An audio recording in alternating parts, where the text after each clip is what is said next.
Hi, Paul! Paul! Ipagluluto kita, Paul, ng paborito mong pulutan, Paul! Alam mo ba ang tawag nito, Paul? Buko. Di ko alam ang tawag sa inyo nito, Paul. Basta, bahala ka na. Ito pala yung kailangan natin, Paul, ha?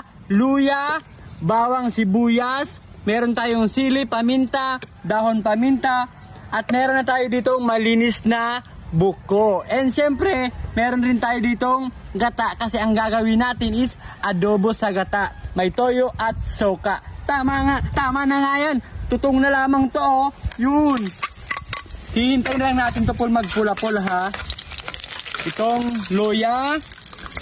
Yun. Tapos, bawang at sibuyas. Ganito, Paul, ang tamang paghalo-halo. Ay ko, mainit. Yun. Hintayin na lang natin itong pumula, tapos